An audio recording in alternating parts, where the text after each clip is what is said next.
A vida tem contingências, Elisa. Monte o seu cronograma considerando isso. Uau. O cachorro se animou. É só falar a ação. Falei? Vamos lá. Vamos assim mesmo.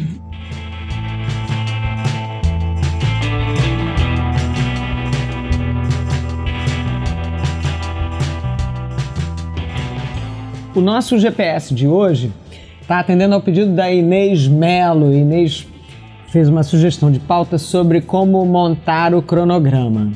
E é super importante você perceber, embora a pergunta seja da Inês e a Inês está já no doutorado, mas essa é uma dúvida e é um problema que se põe para todo mundo em qualquer nível do trabalho científico, no doutorado, no mestrado, no trabalho de conclusão de curso na graduação. Então essa conversa é uma conversa mais ampla, é para vocês todos. O aluno, quando começa a pensar no cronograma, ele acha que a atividade dele vai se desenvolver de maneira linear. Tem aqui o início, ele vai trabalhar até chegar no ponto final, que é a conclusão do trabalho. Lê do engano, nada mais equívoco do que isso. O trabalho científico, na verdade, ele acontece com um monte de marchas e contramarchas. Você começa a trabalhar, tá avançando. Aí você se dá conta de que tem um autor que está faltando, que era super importante para o seu trabalho. Aí você volta. Continua a trabalhar, vai avançando. Aí o seu orientador diz, está faltando um determinado aspecto. Aí você volta. Continua a trabalhar, está avançando. No meio do caminho, o Supremo Tribunal Federal decide um negócio que é relevante no seu trabalho. E aí você volta. E assim vai.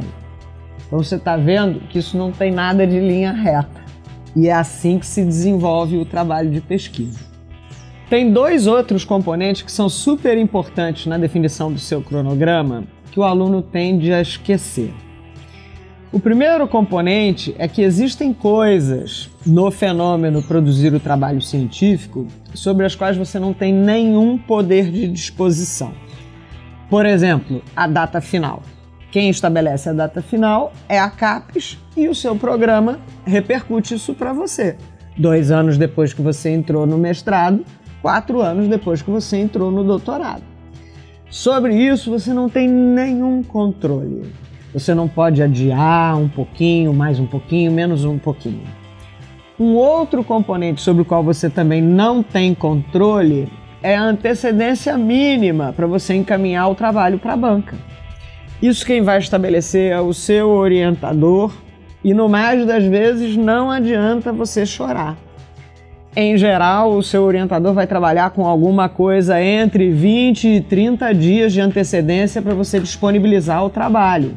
Então pense, você não tem 24 meses, você tem 23. Né? Estes são componentes sobre os quais você não tem disposição. A segunda variável que o aluno esquece, os meus alunos ouvem isso o tempo todo, é que a vida tem contingências. Você tem problemas, sua família tem problemas, seu orientador tem problemas.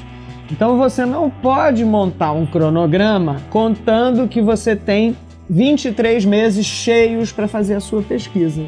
Porque nesses 23 meses, eu não quero ser Cassandra, mas vai acontecer um problema e vai comer o seu tempo. Então é preciso, quando você monta o seu cronograma, que você tenha em conta de que a vida está cheia de contingências. Muito bem, mas com essas informações, como é que eu monto o cronograma? Primeira dica, um cronograma de pesquisa é montado de trás para frente, ou do final para o início. Então você começa com a data final. Qual é a data final para a sua defesa? Esse é o seu ponto de partida. E você vai se movimentando para trás. Você tem que dar 30 dias para que a banca leia. Este é um componente que tem que entrar também no seu cronograma. Lembre-se que o seu orientador também precisa de um tempo para ler e o seu trabalho, depois de fechado, deve ser submetido a uma revisão. Eu sugeriria a você jogar aí mais uns 30 dias para revisão e leitura do seu orientador. Bom, E para trás? E o restante do tempo? Como é que eu faço? Aí a minha sugestão é a seguinte: eu sou uma pessoa, em regra, cautelosa. Então eu costumo estabelecer o critério mais espartano possível para o meu próprio trabalho, porque aí eu tenho espaço para os problemas acontecerem e eu não ficar no sufoco. Se você tiver o meu perfil, você vai pegar o que resta de tempo, sei lá, você está no mestrado, nós descontamos 2 meses, portanto você tem 22 meses. Se você tiver o meu perfil, eu ainda descontaria uns 15% do tempo para ser o espaço de contingências. E aí eu divido o que restar, né, entre o número de capítulos que está proposto no meu sumário. Acho que esse pode ser um critério bacana para você mais ou menos se programar no desenvolvimento da sua atividade. Bom, isto vai te dar um determinado número. Que número é esse? Sei lá, tem que fazer a conta. Advogado, se fosse pão de conta, não era advogado, era engenheiro, né? Mas isso vai te dar um determinado número de dias. Suponhamos que dê 22 meses menos 15% é menos 3 meses, 19 meses. Se for dividido por 5, vai dar 4 meses para cada capítulo. Ok, em vez de trabalhar com 4 meses, trabalhe com 3. Porque lembre-se, você vai redigir um capítulo, mandar para o teu orientador e ele vai mandar você fazer um ajuste, né? Então a lógica da montagem do cronograma é mais ou menos essa. Aí você vai me dizer: Vanice, e quando eu leio? Olha, amigo, essa ideia que muitas vezes as pessoas têm de que eu vou passar um tempão lendo, não escrevo nada, e depois eu vou passar um tempão escrevendo e não leio nada, isso também é um equívoco. O trabalho científico não se desenvolve assim estanque. Leio primeiro, escrevo depois. Você vai lendo, vai escrevendo, a escrita te mostra que tem mais coisa para ler, você volta a ler, volta a escrever, né? Então não faz muito sentido, pelo menos na minha experiência já de 12 anos de orientação, não faz muito sentido você separar um tempo só para leitura, para depois ter um tempo só para escrita.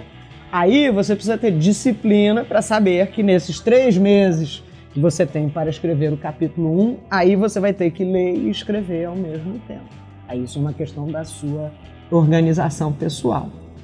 Então essas são as dicas para a montagem de um cronograma.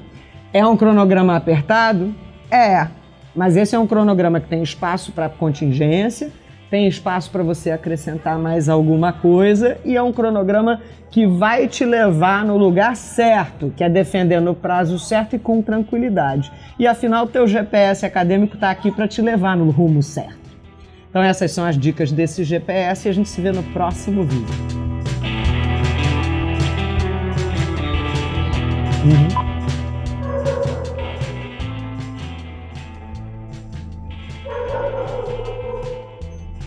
Tem cachorro e tem carro. A vida tem contingências, Elisa. Monte o seu cronograma considerando isso. Uau. Vamos lá. Vamos assim mesmo. Depois eu... Né? Pega aí que eu falo, a vida tem contingência.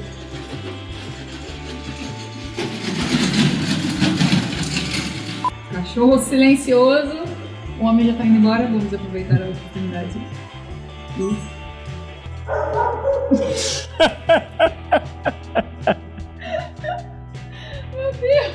Essa minha frase é uma praga, Elisa. Essa minha frase é um terror.